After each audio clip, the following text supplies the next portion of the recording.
Estamos chegando com o Cara a Cara com o BG desta semana. É uma satisfação de receber professor, procurador municipal aposentado, coordenador do curso de Direito da UNP por 15 anos, conselheiro federal do AB por 2 vezes, professor Lúcio Teixeira.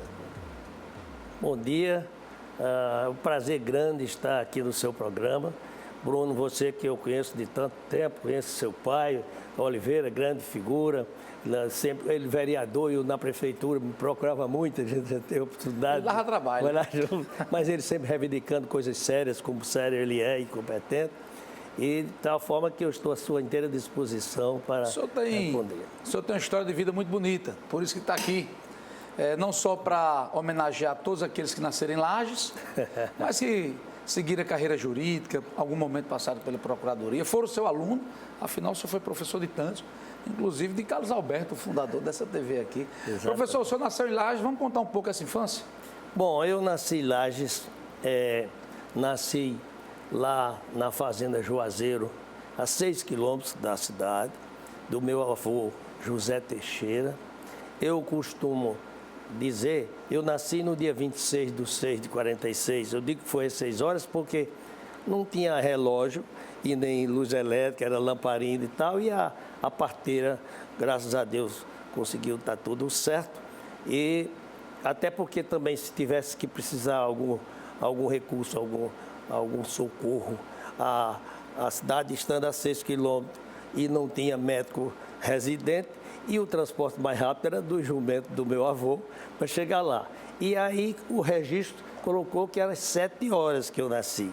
Mas como não tinha relógio, como é que sabe que foi 7? Aí como foi 26/46, eu disse às 6 horas, porque o 6 está no meu destino.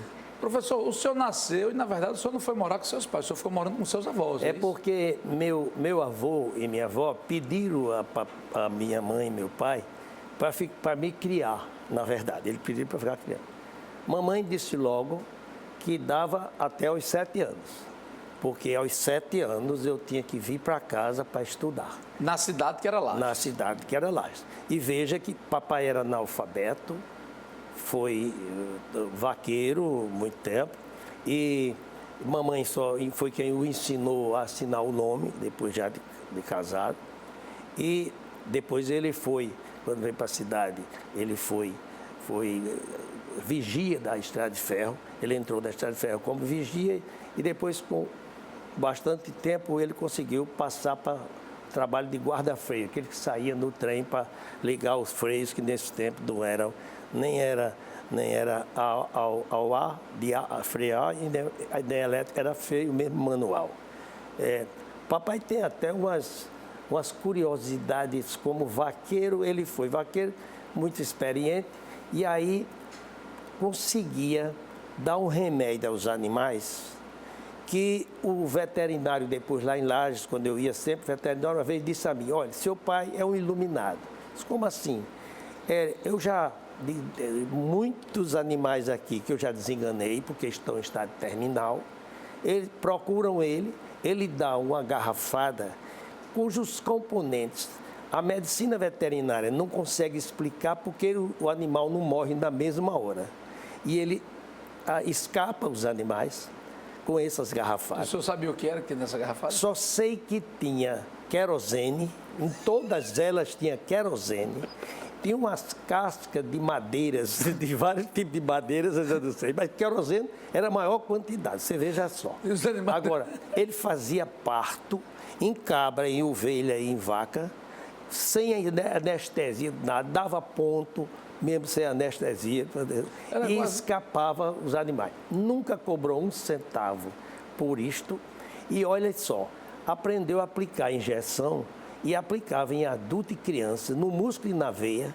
E quando lá tinha um cidadão que não era enfermeiro, mas chamava de enfermeiro, ele não era nem técnico de enfermagem, mas era prático.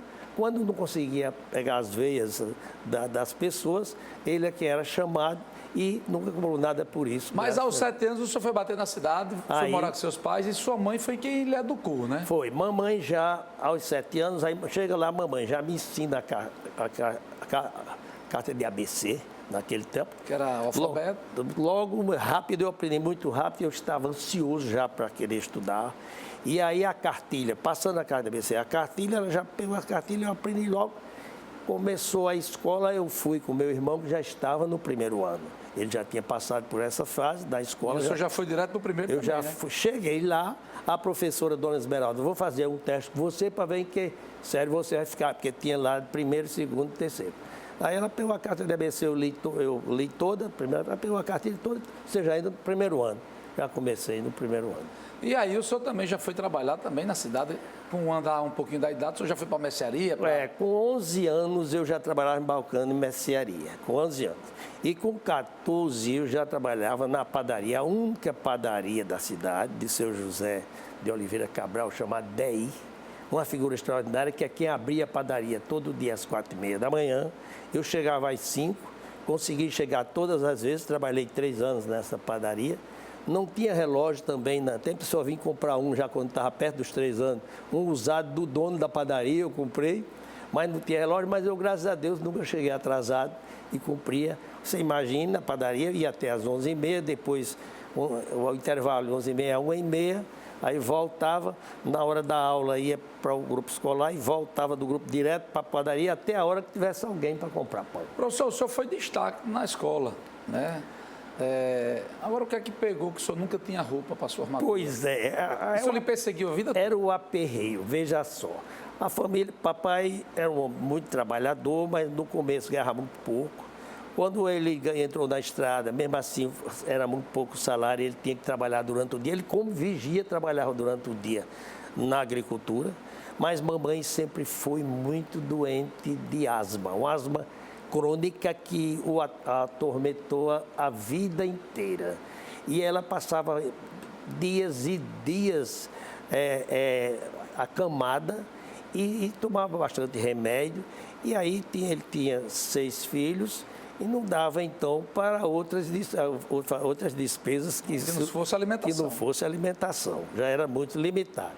Aí, quando eu fui escolhido orador para a turma do primário, foi o primeiro problema. Como tinha um alfaiate na cidade, ele ainda conseguiu comprar o tecido, foi feito o terno, só que não foi feito a tempo, porque ele demorou a comprar quando recebeu era exigência, né? O dinheiro era exigência, tinha que ser um terno branco para a solenidade. A solenidade foi adiada por conta de mim, que eu era o orador, esperado para outra semana, e eu fui orador, graças a Deus deu certo.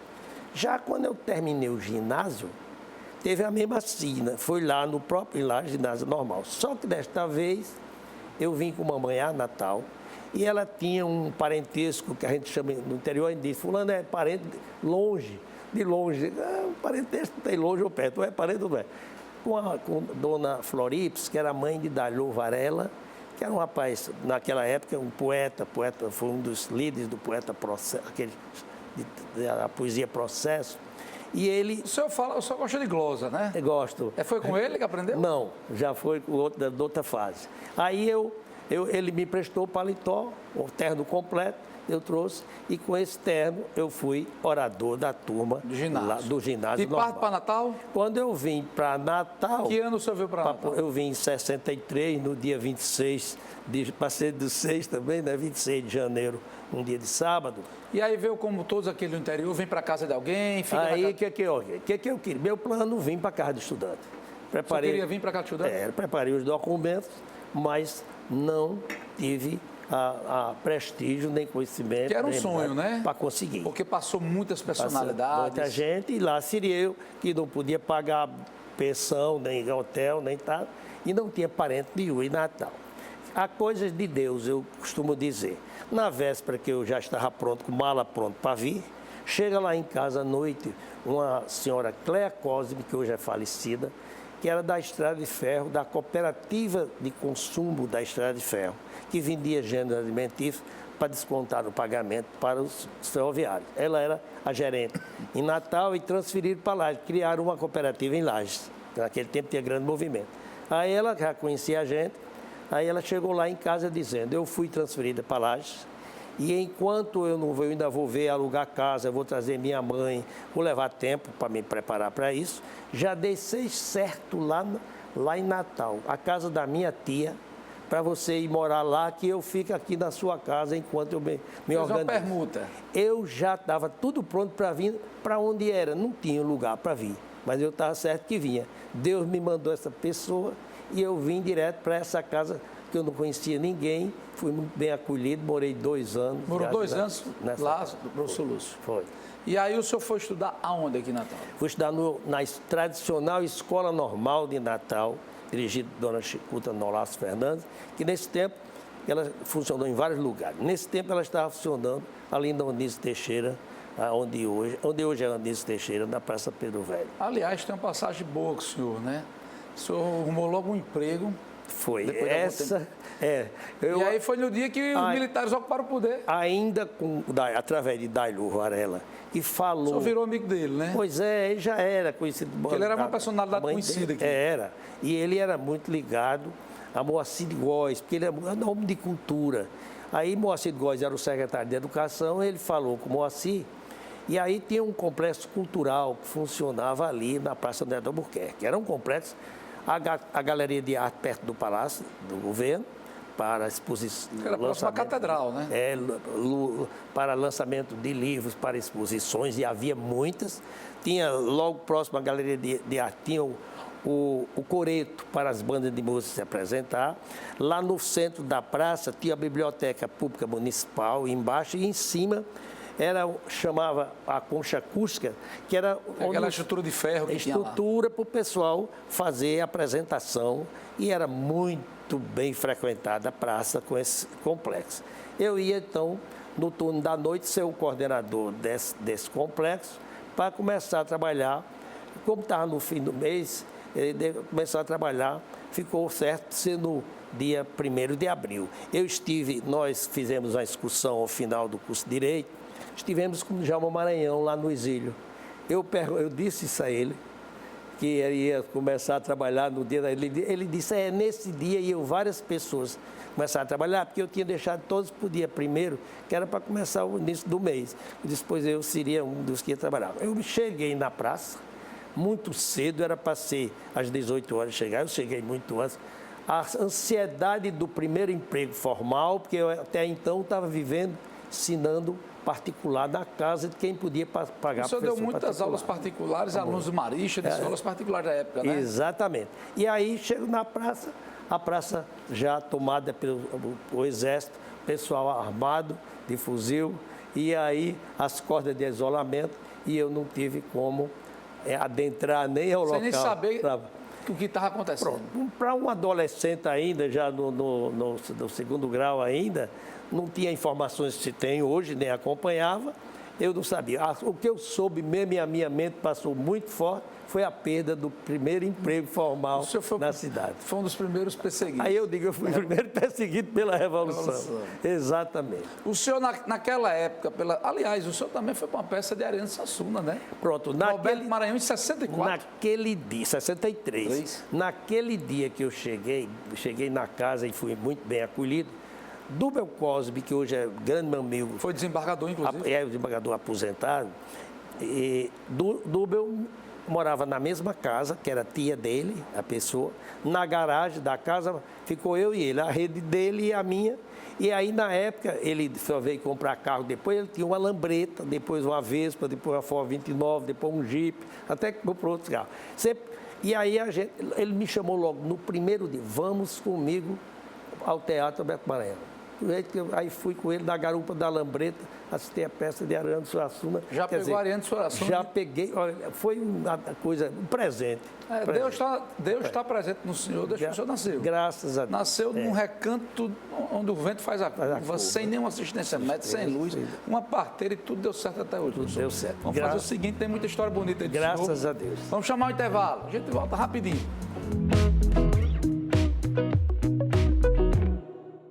Estamos voltando com um cara a cara com o BG deste sábado, conversando com o professor Lúcio Teixeira. Professor, até agora a gente falou da chegada do seu nascimento, passagem por lá, e a chegada em Natal. Já pegou de tromba aí Ariano Suassuna, Alberto Maranhão, foi morar numa rede, numa garagem, foi pego aí pela Revolução no dia do primeiro emprego. Vamos partir daí. Quando é que o direito chega na vida do senhor? Olha, Eu logo, a partir daí, estudando na escola normal, eu já me fixei que iria fazer o curso de Direito. Embora aquele curso não preparasse para o vestibular. Alguém lhe inspirou nisso? Não.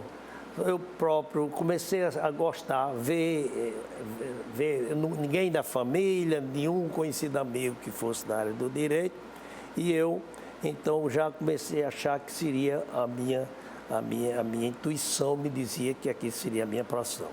E aí tive que me submeter, depois de terminar o curso da escola normal, que não tinha disciplinas específicas para o vestibular, porque não era essa a finalidade, era formar professores do ensino primário. Então, aquelas didáticas, aquelas metodologias todas, a gente tinha que estudar. Aí eu tive que estudar tive que passar um ano estudando num pré-vestibular que a universidade naquele tempo criou, de graça. Porque eu nunca estudei em escola pública, eu não podia pagar. Fui então estudar. Você nunca estudou em escola particular? Aliás, particular, melhor dizendo. E aí fui para esse pré-vestibular, que era de graça, e do qual depois eu me tornei professor desse pré-vestibular.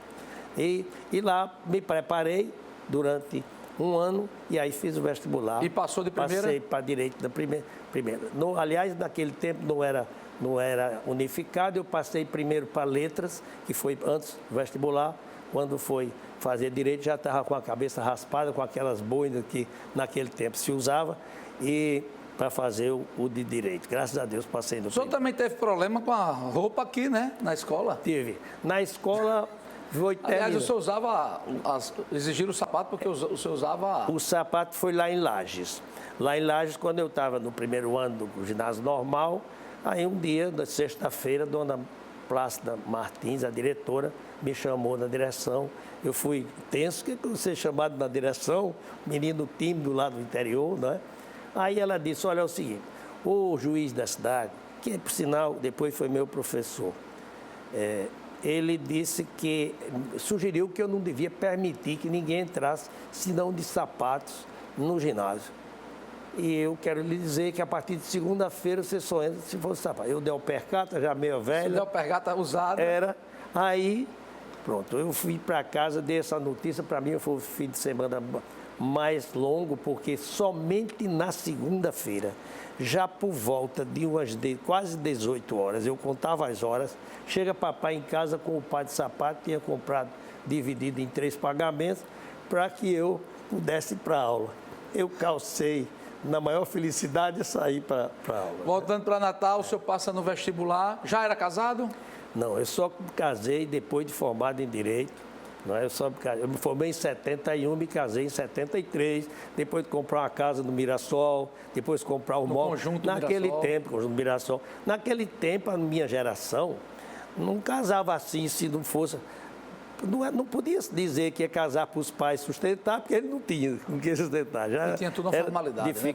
Então a gente ia pelos meios normais e até quando já podia mesmo, as coisas era assim que acontecia, né? O senhor passa no concurso da prefeitura quanto para procurador? Aí essa história começou... E o senhor também começou já a dar aula, né? Eu comecei a dar aula, eu comecei a dar aula no Estado primeiro, porque eu... Ao concluir o curso primário, o curso pedagógico, aliás, eu recebia diploma de professor do ensino primário em 65. Só foi, até então, tendo titulação, tinha vaga, só era requerer a nomeação. O concurso só veio ser exigido com a Constituição de 67, era 65. Então, no Estado, como professor primário, eu entrei requerendo, e daí fui ser vice-diretor de uma escola estadual Maria Montezuma, lá no bairro das Quintas, ali da Bernardo Vieira, quem passa ao lado dela, ainda hoje essa escola existe.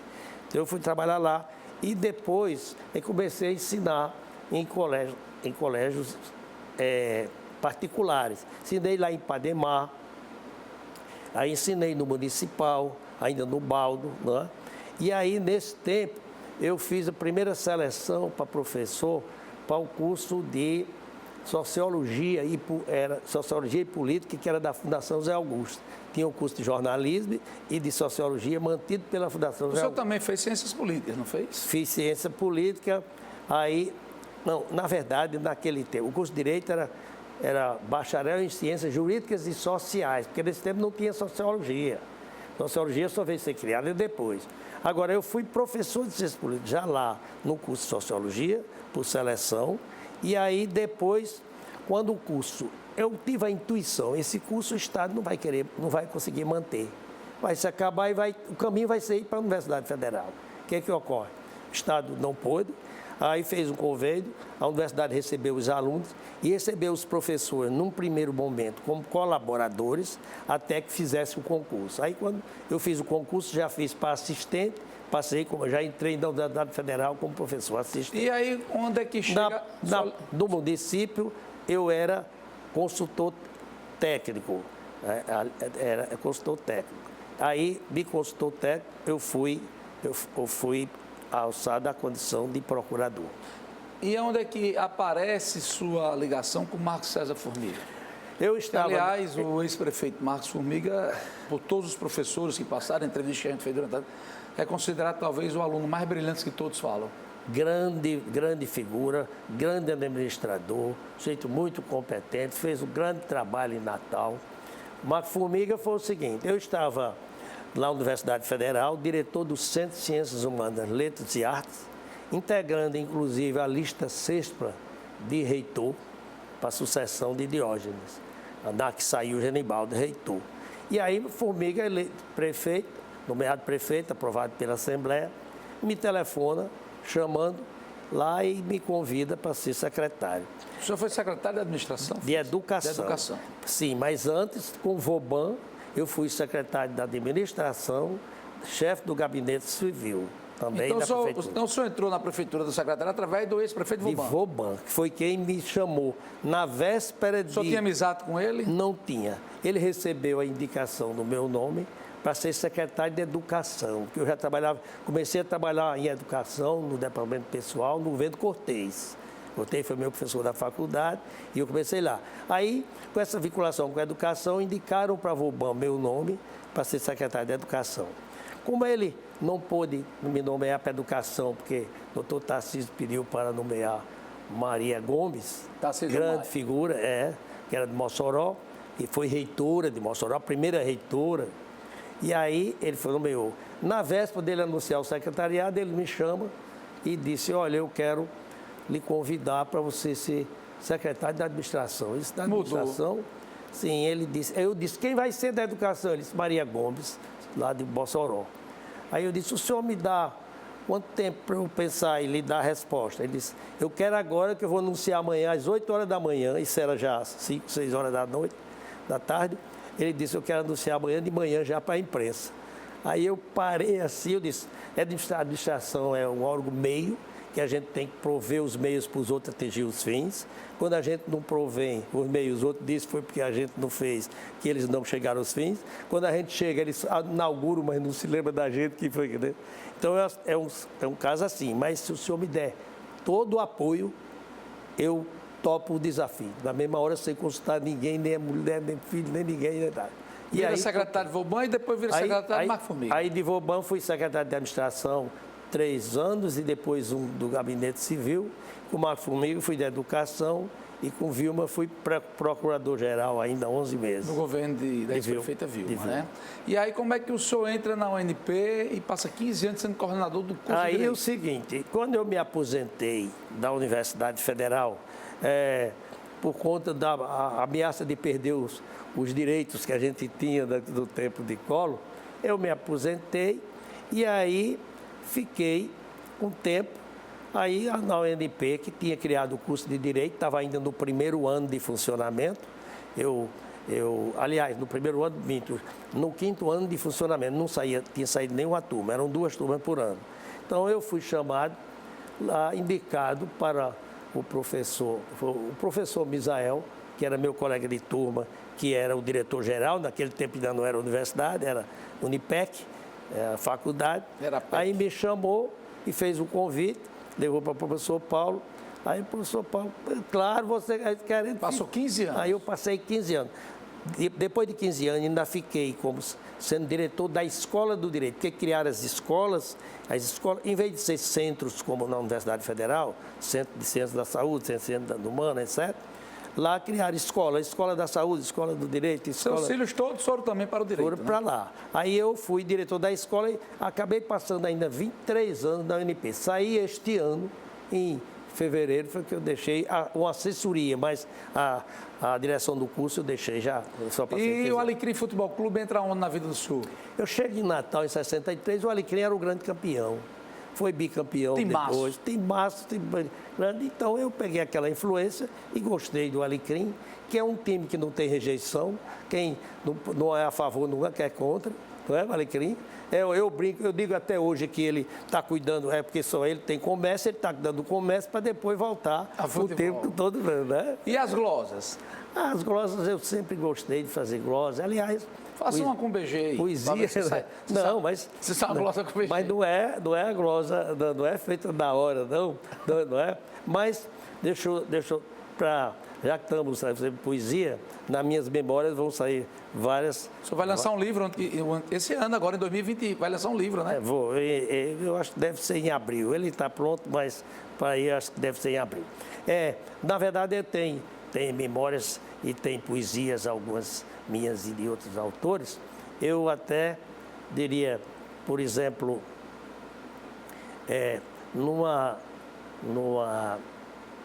tem uma glosa que eu digo assim, eu disse assim, no momento de inspiração fiz a seguinte glosa: